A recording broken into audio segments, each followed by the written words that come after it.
Hadley Elementary School has tested positive for pertussis, also known as whooping cough. 22 News reporter Alessandra Martinez spoke with the school nurse about what the illness is and what the school is doing now to keep everyone else healthy.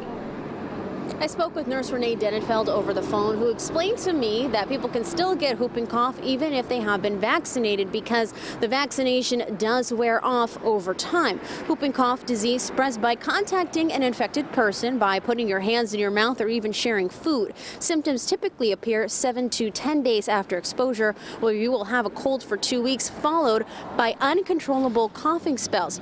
The infected Hadley student is currently out of school, and parents were sent notices encouraging their children to get tested. Today, also over the phone, I spoke with Catherine Alcade of Chicopee.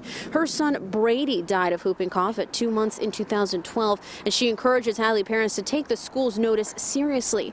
Hadley Superintendent Ann McKenzie says that a majority of the students there are vaccinated, but the state law allows for medical and religious exemptions. Nurse Denenfeld also says that the school is working with the state's health department right now to make sure that nobody has been exposed, and because this sort of thing does happen often, not to be alarmed. Live from the Hampshire County Bureau tonight in Northampton, Alessandra Martinez, 22 News.